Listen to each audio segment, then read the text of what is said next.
Hello friends, स्वागत है आपका आपके अपने यूट्यूब चैनल नॉलेज ऑफ सुधा में।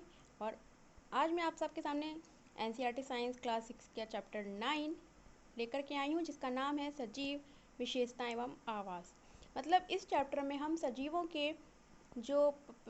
का जो परिवेश होता है, उनका जो शारीरिक ढांचा होता है, वो किस प्रकार कार्य करते हैं, उनमें किस प्रकार की वृद्धि होती है। ठीक है, ये सारी चीज़ें आज हम इस चैप्टर में जानेंगे। ठीक है, तो फ्रेंड्स, उससे पहले मैं आपसे ये कहना चाहूँगी कि अगर आपने मेरे वीडियो को अभी तक सब्सक्राइब नहीं किया तो प्लीज़ मेरे वीडियो को सब्सक्राइब ज़रूर करें। और अगर आपको मेरा वीडियो पसंद आए तो उसे लाइक शेयर करना बिल्कुल ना भूलिएगा। ओके, तो चलिए वीडियो को स्टार्ट करते हैं। देखिए फ्रेंड्स, सबसे पहले हम ये जान लेते हैं कि सजीव और उसका परिवेश क्या है। सजीव क्या होते हैं? जनरली हम शुरू से सुनते आए हैं कि सजीव का मतलब होता है कि जो सांस लेते हैं, जिनमें वृद्धि होती है, जो चल फिर सकते हैं, जिनके अंदर जो पर्यावरणीय अनुभव जिनके अंदर होता है।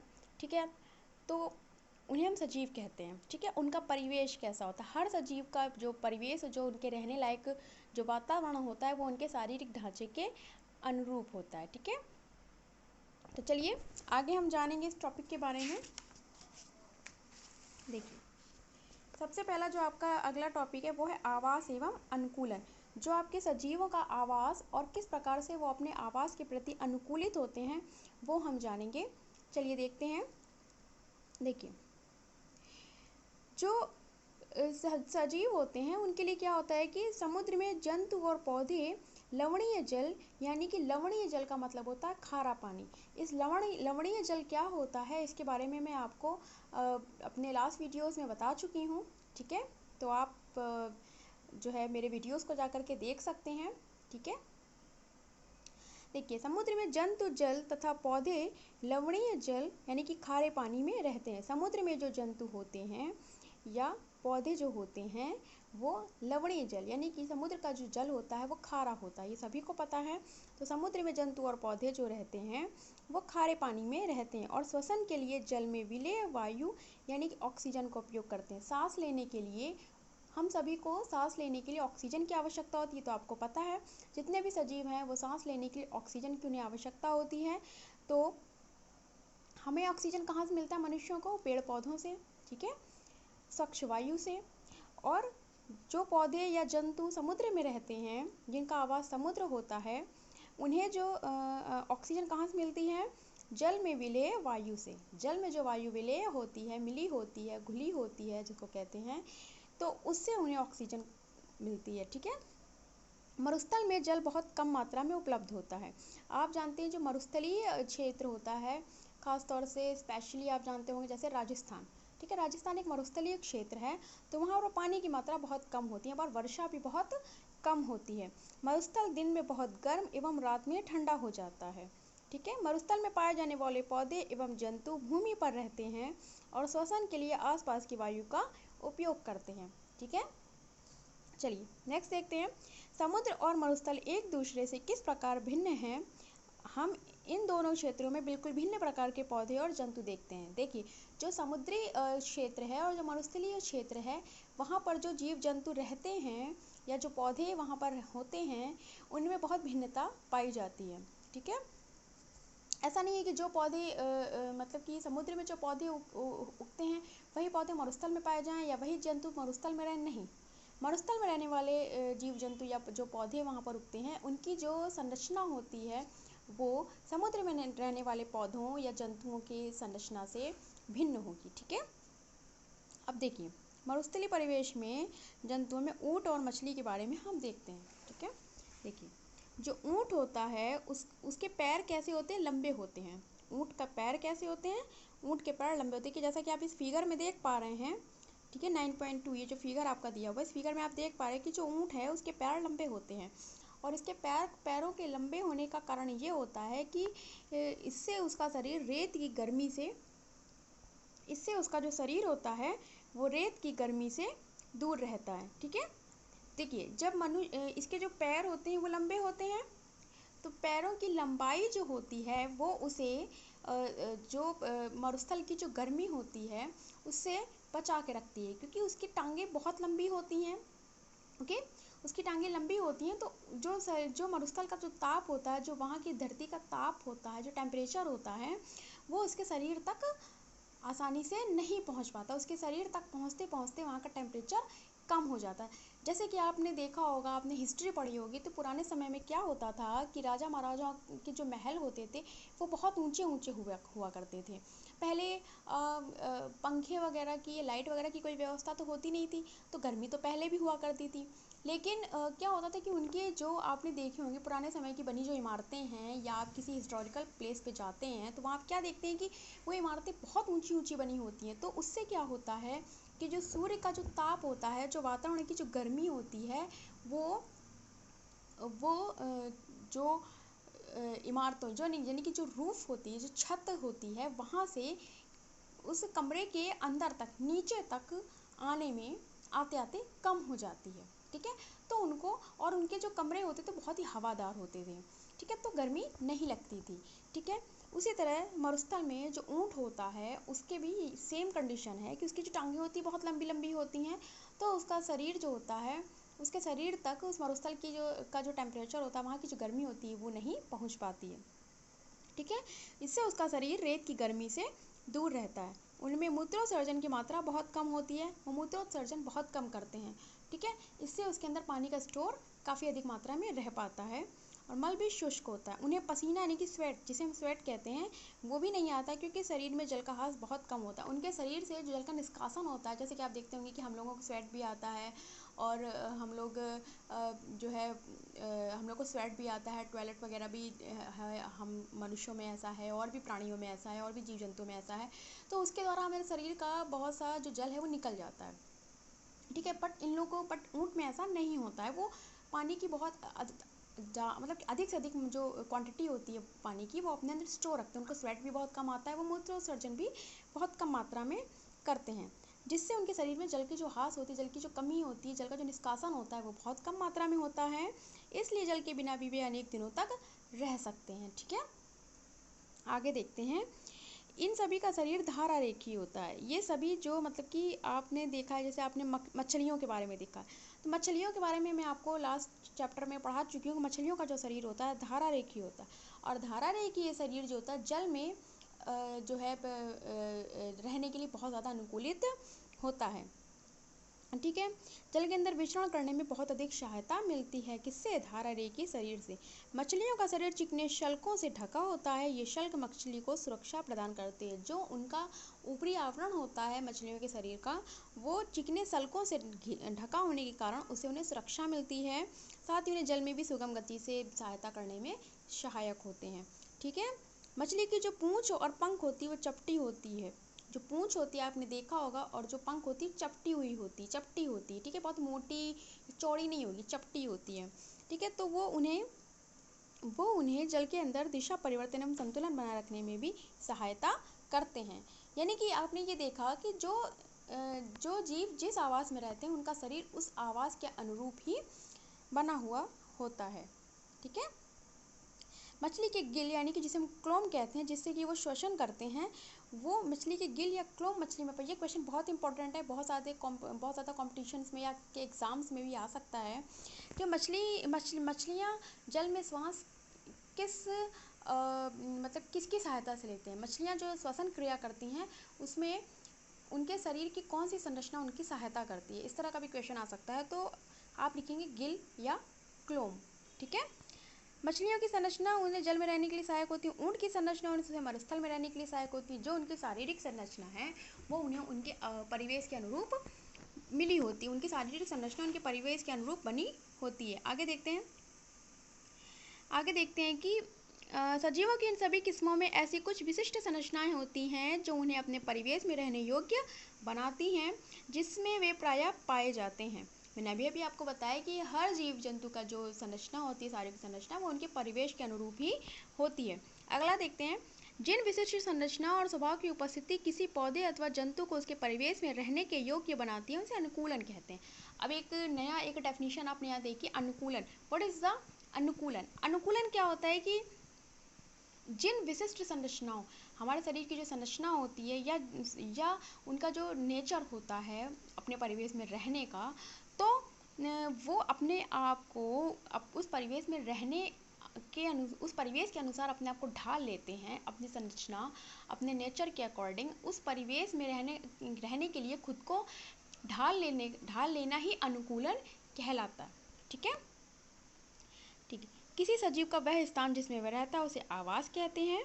ठीक है। अपने भोजन, वायु, शरण स्थल एवं अन्य आवश्यकताओं के लिए जीव अपने आवास पर निर्भर करता है। देखिए, जैसे कि शेर जंगल में रहता है, ये उसका आवास है। वो अपने भोजन के लिए, वायु के लिए, शरण स्थल के लिए, अन्य आवश्यकताओं के लिए अपने आवास यानी कि जंगल के जो प्राणी हैं, जंगल के जो जीव जंतु हैं, पेड़ पौधे, उन पर डिपेंड करता है। ठीक है। ठीक है ना। ठीक है। आवास का अर्थ है वासस्थान, यानी कि एक तरह का घर। विभिन्न प्रकार के पौधे एवं जंतु एक ही आवास में संयुक्त रूप से रह सकते हैं। ठीक है ना।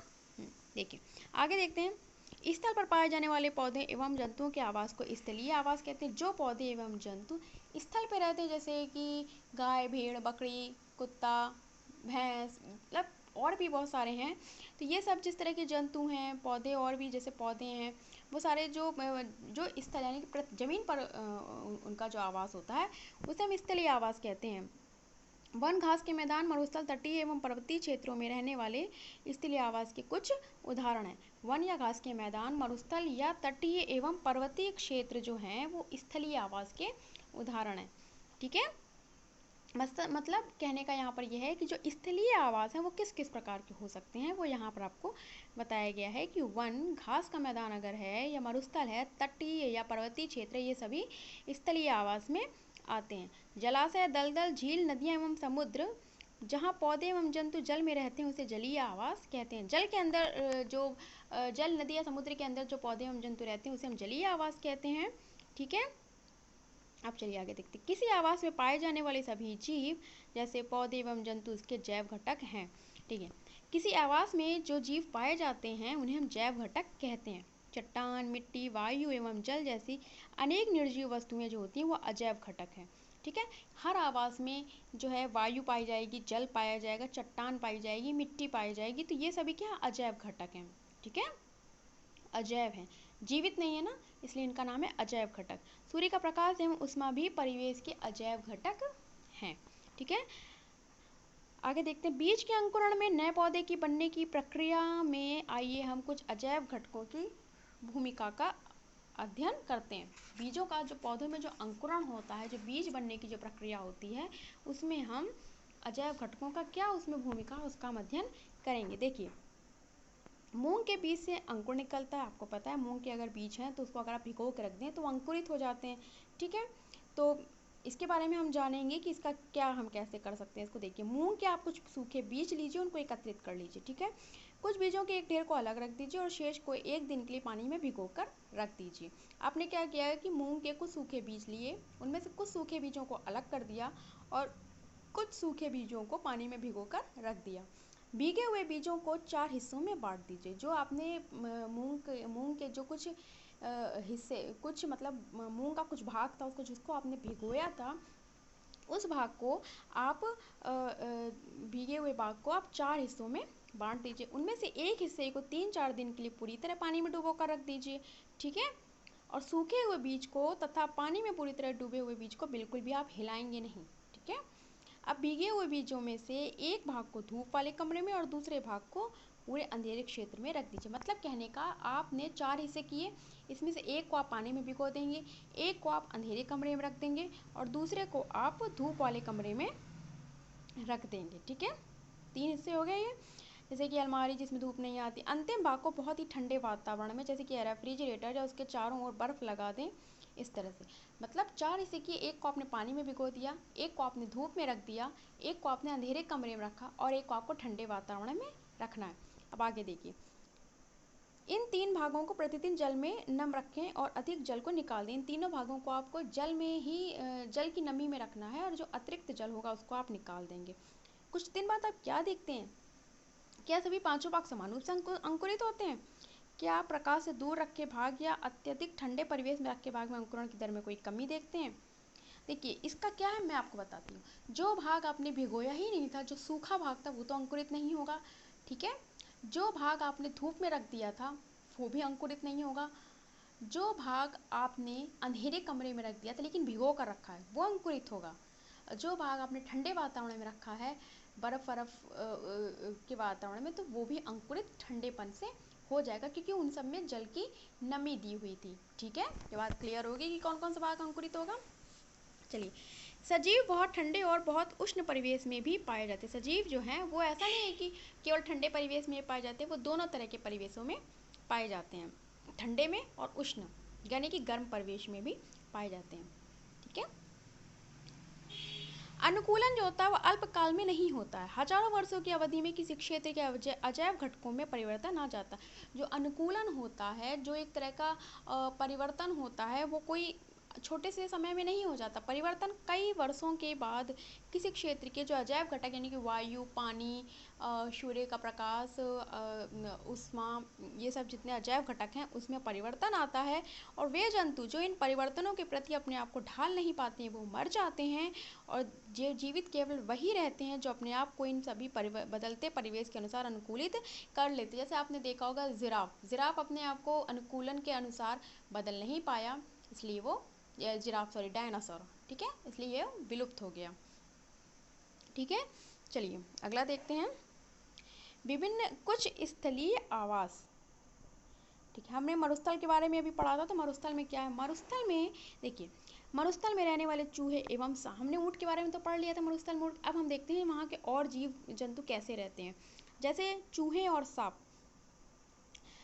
ऊँट की भांति लंबे पैर वाले नहीं होते हैं। ठीक है, दिन की तेज गर्मी से बचने के लिए वो भूमि के अंदर गहरे बिलों में चले जाते हैं, और रात्रि के समय जब टेम्परेचर में कुछ कमी आ जाती है तो वे जंतु बाहर निकल आते हैं। देखिए क्या होता है कि जब चूहे और सांप में ऊँट की तरह लंबे पैर नहीं होते जिससे कि वे अपने आप को गर्मी से बचा सकें, तो वो क्या करते हैं कि जब दिन में तेज गर्मी होती है तो गर्मी से बचने के लिए वो भूमि के अंदर गहरे बिलों में चले जाते हैं जहाँ ठंडक रहती है, और रात्रि के समय जब टेम्परेचर में कमी आती है तब वे जंतु बाहर निकल आते हैं। ठीक है, ये हो गया ना, इतनी चीज़ समझ में आ गई ये जीव जंतु के बारे में। चलिए आगे देखते हैं, मरुस्थलीय पौधों के बारे में देखते हैं। मरुस्थलीय पौधे वाष्पोत्सर्जन द्वारा जल की बहुत कम मात्रा निष्कासित करते हैं। अब वाष्पोत्सर्जन क्या है ये भी हम आपको लास्ट वीडियोस में पढ़ा चुके हैं। वाष्पोत्सर्जन में क्या होता है, जल का उत्सर्जन होता है। ठीक है, तो यहाँ पर जो मरुस्थलीय पौधे हैं ये जल की बहुत कम मात्रा को उत्सर्जित करते हैं। मरुस्थलीय पौधों में पत्तियां या तो अनुपस्थित होती हैं या बहुत छोटी होती हैं। मरुस्थलीय पौधों में पत्तियां या तो बिल्कुल नहीं होंगी या तो होंगी बहुत छोटी, क्योंकि पत्तियों को पानी की बहुत आवश्यकता होती है। ठीक है, पत्तियों में वाष्पोत्सर्जन की प्रक्रिया होती है, अगर वाष्पोत्सर्जन की प्रक्रिया नहीं होगी तो पत्तियां भी पनप नहीं पाती हैं। ये सब हम डिटेल में आपको लास्ट वीडियोस में पढ़ा चुके हैं। कुछ पौधों में पत्तियां कांटों यानी कि सूल का रूप ले लेती हैं, क्योंकि भाई उन्हें पानी नहीं मिल रहा है, तो वो धूप केवल धूप से और वर्षा भी नहीं हो रही तो पत्तियां बिल्कुल सूख नहीं जाएंगी, तो वो कांटों का रूप ले लेती हैं। इससे पत्तियों में होने वाले वाष्पोत्सर्जन से उनसे होने वाले जो जल के ह्रास में कमी आ जाती है। वाष्पोत्सर्जन से जो जल का उत्सर्जन होता है वो उसमें कमी आ जाती है। आपने नागफनी का पौधा अगर देखा होगा, ना देखा हो तो प्लीज़ ज़रूर देखिएगा उसे। उसकी पत्ती की संरचना को आपने देखा होगा किस प्रकार की संरचना होती है। वह पत्ती की जो संरचना होती है एक्चुअल में वो पत्ती नहीं होती है, वो दिखती पत्ती जैसी है लेकिन एक्चुअल में वो उसका तना होता है। ठीक है, इन पौधों में प्रकाश संश्लेषण सामान्यतः तने में होता है, क्योंकि जो पत्ती नुमा संरचना होती है एक्चुअल में वो तना होता है, और इनमें जो प्रकाश संश्लेषण यानी कि फोटोसिंथेसिस की क्रिया होती है नागफनी के पौधे में वो तने के द्वारा होती है। और फोटोसिंथेसिस की प्रक्रिया क्या है ये भी हम आपको पढ़ा चुके हैं। ठीक है, ये क्रिया पत्तियों के द्वारा सूर्य के प्रकाश की उपस्थिति में होती है। आगे देखते हैं, तना एक मोटी मोमी परत से ढका होता है। तना जो होता है नागफनी का वो एक मोटी मोम के रूप की जो परत होती है उससे ढका होता है, जिससे पौधों को जल के संरक्षण में सहायता मिलती है। ठीक है, जैसा कि मैंने आपको बताया कि पौधों के लिए जल की बहुत अधिक आवश्यकता होती है। ठीक है, तो जल के संरक्षण के लिए जो उसका तना होता है वो मोम की परत से ढका होता है। अधिकतर मरुस्थलीय पौधों की जड़ें जल अवशोषण के लिए मिट्टी में बहुत गहराई तक चली जाती हैं। जो मरुस्थलीय पौधों की जड़ें होती हैं वो जल के को अवशोषित करने के लिए मिट्टी में बहुत अधिक गहराई तक चली जाती हैं, जिससे उन्हें जल की प्राप्ति हो जाती है। ठीक है, तो ये हो गया मरुस्थल में रहने वाले पौधे किस प्रकार से अपना पौधों में ग्रोथ होती है और उस ग्रोथ के लिए वो किस प्रकार से अपने आप को अनुकूलित करते हैं, ये तो उसके बारे में आपने जान लिया। आइए अब देखते हैं पर्वतीय क्षेत्र का क्या हाल है। पर्वतीय क्षेत्र में किस प्रकार जीव जंतु रहते हैं, उनकी शारीरिक संरचना, बनावट, उनका अनुकूलन किस प्रकार होता है। देखिए, ये आवास क्षेत्र सामान्यतः बहुत ठंडे होते हैं। पर्वतीय क्षेत्र आप जानते हैं वो ठंडे होते हैं और इनमें तेज हवाएं चलती हैं। कुछ क्षेत्रों में तो शीतकाल में हिमपात भी होता है। कहने का मतलब जो पर्वतीय क्षेत्र होते हैं, कहते हैं ना पर्वत पे जाने पर ठंड लगती है, तो जो पर्वतीय क्षेत्र होता है वो ठंडा होता है और वहाँ पर जो हवाएं चलती हैं वो भी बहुत तेज चलती हैं और जाड़े के मौसम में वहाँ पर बर्फ़ भी गिरती रहती है। ठीक है, ये पर्वतीय क्षेत्र के का मतलब एक वहाँ का क्वालिटी बताई जा रही है आपको, पर्वतीय क्षेत्र कैसा होता है। पर्वतीय क्षेत्रों में पौधे एवं जंतु की अनेक प्रजातियां पाई जाती हैं। अब वो किस तरह के होते हैं, उनकी बनावट किस तरह की होती है, उनकी शारीरिक संरचना किस तरह की होती है, आइए वो हम देख लेते हैं, जान लेते हैं। देखिए, इनमें से कुछ वृक्षों की जो पत्तियां होती हैं वो सुई के आकार की होती हैं। इनमें जो पर्वतीय क्षेत्र में जो वृक्ष होते हैं उनकी जो पत्तियां होती हैं वो सुई नुमा भी होती हैं। ठीक है, इससे वर्षा का जल एवं बर्फ सरलता से नीचे की ओर खिसक जाता है और पर्वतों पर इन वृक्षों से अधिक भिन्न आकृति एवं आकार वाले वृक्ष भी मिल सकते हैं। पर्वत पर जीवित रहने के लिए इनमें कुछ अन्य प्रकार का अनुकूलन हो सकता है। देखिए, जो उनके वृक्ष होते हैं उन पर जो पत्तियां होती हैं सुईनुमा आकृति, आप सुईनुमा आकृति समझ ही रहे हैं, तो जब उस पर जो है जल या बर्फ उस पर गिरेगी तो फिसल करके वो नीचे गिर जाती है, जिससे वहाँ का जो मौसम होता है वो ठंडा बना रहता है, वहाँ पर बर्फ भी जमी रहती है। देखिए, पर्वतीय क्षेत्र में पाए जाने वाले जंतु भी वहाँ की परिस्थितियों के प्रति अनुकूलित होते हैं।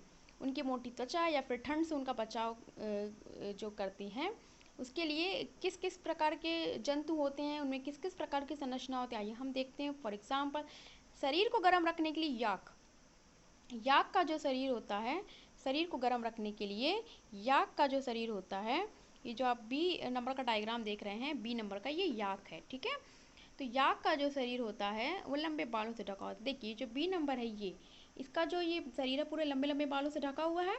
ठीक है, लंबे बालों से ढका होता है। पहाड़ी तेंदुआ के शरीर पर फर होते हैं। जो पहाड़ी तेंदुआ होता है उसके शरीर पर फर होते हैं और ये बर्फ़ पर चलते समय उसके पैरों को ठंड से बचाते हैं। ये देखिए, ये तेंदुआ है, इसके शरीर पर फर हैं और ये अपने जो इसके पैर होते हैं, ठीक है, ठीक है ना, देखिए आप ये देख रहे हैं पहाड़ी तेंदुआ के शरीर पर फर हैं और बर्फ़ पर चलते समय उसके जो पैर होते हैं वो उसको ठंड से बचाता है। ठीक है, अब पहाड़ी बकरी, ये देखिए, ये बकरी देख रहे हैं, देखिए, पहाड़ी बकरी के मजबूत खुर जो होते हैं उसे ढालदार चट्टानों पर दौड़ने के लिए अनुकूलित करते हैं। यानी कि आपने देखा तेंदुआ, याक और बकरी, उनका जो शारीरिक ढांचा, जो शारीरिक संरचना है वो उसी परिवेश के अनुरूप बनी हुई है जिस परिवेश में वो रहते हैं। ठीक है, अब घास स्थल के बारे में देखते हैं। शेर वन में अथवा घास स्थल में रहता है और एक ऐसा शक्तिशाली जंतु है जो हिरण जैसे जंतुओं का शिकार करके उन्हें मार करके खा जाता है, ये तो आप जानते हैं। शेर जो होता है मटमैले हल्के भूरे रंग का होता है। ठीक है, इन दोनों जंतुओं की आंखें उन जो मतलब कि शेर या हम शेर के बारे में पहले बात करते हैं कि शेर का जो कलर होता है वो हल्के भूरे रंग का होता है और उसकी आंखें जो होती हैं उसके चेहरे पर इस प्रकार स्थित होती हैं, मतलब चेहरे के सामने भी सामने होती हैं बिल्कुल आंखें।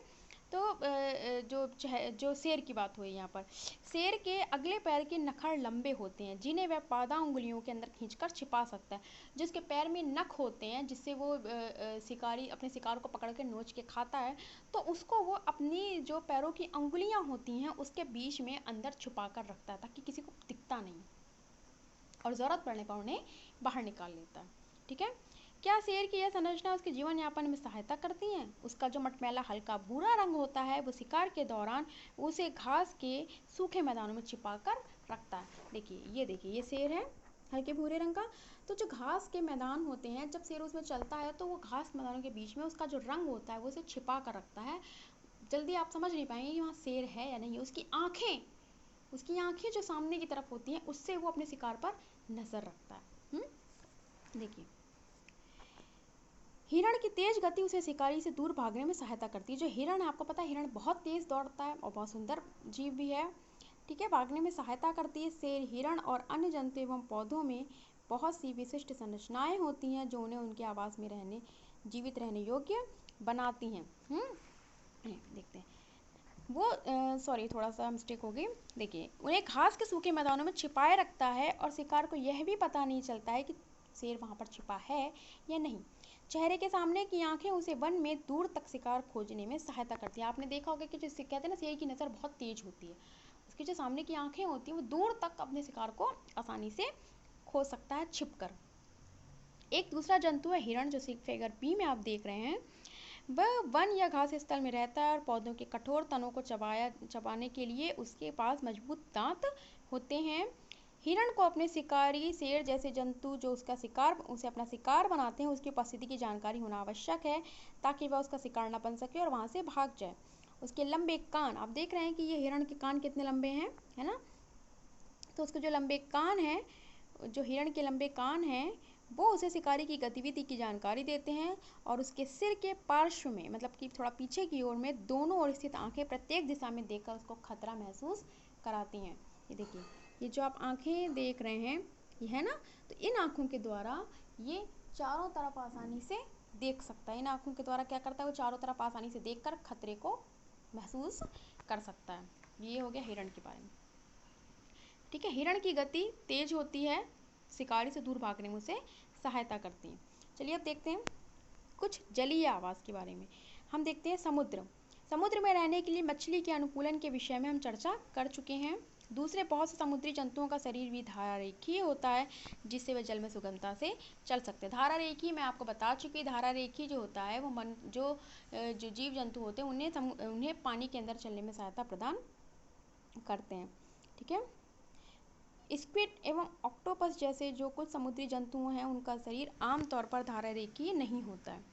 वे समुद्र की गहराई की तलहटी में रहते हैं और अपनी ओर आने वाले शिकार को पकड़ते हैं। जब वे जल में चलते हैं तो अपने शरीर को धारारेखीय बना लेते हैं। जल में सांस लेने के लिए उनमें भी मछली की तरह गिल या क्लोम पाए जाते हैं। ठीक है, आगे देखते हैं। डॉल्फिन या व्हेल जैसे कुछ जंतुओं में गिल नहीं पाए जाते हैं। डॉल्फिन भी मछली है, बड़ी मछली आप जानते हैं। और व्हेल, इनमें क्या होते हैं कि इनमें गिल या क्लोम नहीं होते जिसके द्वारा वो शोषण कर सकें। इनके सिर पर स्थित नासा द्वार अथवा वात छिद्रों द्वारा ये सांस लेते हैं। ठीक है, इनके शरीर पर अगर आपसे पूछा जाए, ये भी इम्पोर्टेंट है कि डॉल्फिन और व्हेल जैसे जंतु सांस कैसे लेते हैं, तो आप बताएंगे कि इनके सिर पर स्थित जो नासा द्वार है वहाँ अथवा वात छिद्र जिसको भी कहते हैं, उससे ये सांस लेते हैं।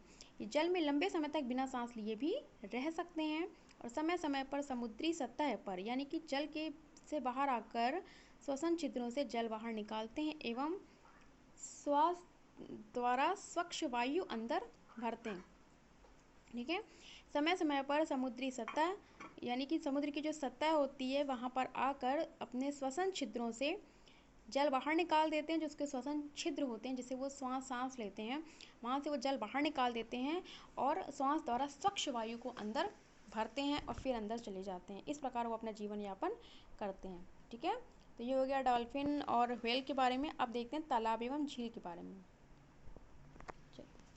तालाब एवं झील में उगने वाले जीव जंतु या वहाँ पर जो पौधे उगते हैं उनके बारे में देखते हैं। देखिए, इनमें से कुछ पौधों की जड़ें जलाशय की तलहटी की मिट्टी में स्थिर रहती हैं। मतलब कुछ पौधे ऐसे होते हैं, हम बहुत से पौधों के बारे में जानकारी करेंगे, तो कुछ पौधे ऐसे होते हैं जो जलाशय की तलहटी की मिट्टी में स्थिर होते हैं। और स्थलीय पौधों में जो जड़ है वो मिट्टी से जल एवं खनिज पोषक तत्वों के अवशोषण का महत्वपूर्ण कार्य करती है। पौधों में जो जड़ जो अंदर रहती है मिट्टी के अंदर, वो जल एवं खनिज पोषक तत्वों के अवशोषण का कार्य करती है। परंतु जलीय पौधों में जड़ें आकार में बहुत छोटी होती हैं एवं इनका मुख्य कार्य पौधों को तलहटी में जमाए रखना होता है। देखिए, जो स्थलीय पौधे होते हैं उसमें क्या होती है, जड़ें मिट्टी से खनिज लवण का अवशोषित करती हैं, मगर जलीय पौधों में ऐसा नहीं होता। जलीय पौधों में जो जड़ें होती हैं वो आकार में बहुत छोटी होती हैं, उनकी गहराई ज़्यादा नहीं होती है, इसलिए वो क्या करती हैं कि पौधों को तलहटी यानी कि जो तल पर जमाए रखने में उनका मुख्य कार्य होता है कि वहाँ पर पौधों की पकड़ उस तलहटी पर बनाए रखना। इन पौधों का तना लंबा, खोखला एवं हल्का होता है। तना जल की सतह तक वृद्धि करता है। तना की जो वृद्धि होती है जल की सतह तक करता है, जबकि पत्तियां एवं फूल जल की सतह पर प्लवन करते रहते हैं। देखिए, जो जो कार्य वहाँ जड़ करता है स्थलीय पौधों में, वो कार्य यहाँ तना करता है। और पत्तियाँ और फूल जो होता है जल की सतह के ऊपर, सतह पर प्लवन करते रहते हैं। वो जो प्लवन करना मतलब जल की सतह के ऊपर रह करके अपना तनों से भोजन को और खनिज पदार्थ इन सबको लेना। ठीक है, इन पौधों कुछ जलीय पौधे जल में पूर्ण रूप से डूबे रहते हैं।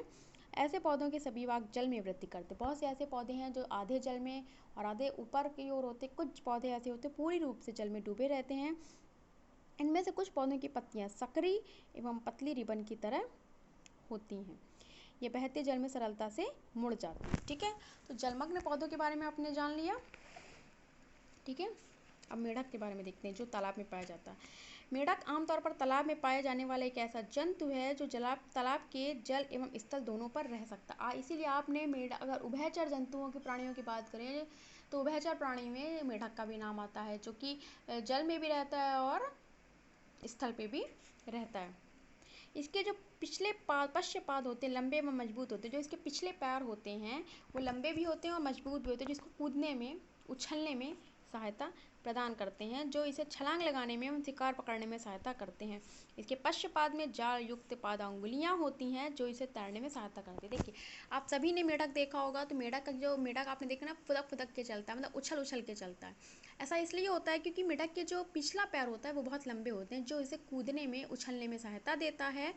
और इसके पश्चपाद में जाल के युक्त पादांगुलियां, जो इसके पश्चपाद की जो उंगलियां होती हैं वो जाल युक्त होती हैं, जो इसे तैरने में भी सहायता प्रदान करती हैं। तो ये हो गया तालाब में, झीलों में, नहरों में पाए जाने वाले जीव जंतु और पौधों के बारे में। देखिए, पौधे, स्थल और जल में यही डिफरेंस है कि जो स्थल में पाया जाता है उसमें जड़ों का कार्य होता है उन्हें पोषित करना, और जो जल में पाए जाते हैं उनमें जड़ों का कार्य होता है उनकी पकड़ को, पौधों की पकड़ को बनाए रखना। ठीक है, तो ये डिफरेंस हो गया। ग्रेट। देखिए फ्रेंड्स, आज के इस वीडियो में बस इतना ही, और आगे का जो टॉपिक है इस चैप्टर का वो हम नेक्स्ट वीडियो में लेकर के आएंगे। ठीक है, तो इस वीडियो में इस चैप्टर का हाफ पार्ट इतना ही आज हम पढ़ाएंगे। और प्लीज़ इस पूरे चैप्टर को कंप्लीट करने के लिए हमारा नेक्स्ट वीडियो, इस वीडियो का पार्ट 2 देखना बिल्कुल भी मत भूलिएगा। ठीक है, और अगर आपको किसी भी तरह की डाउट हो तो मुझे अपना कमेंट सेक्शन में अपनी राय देना बिल्कुल मत भूलिएगा। तो चलिए मिलते हैं नेक्स्ट वीडियो में, तब तक के लिए गुड बाय।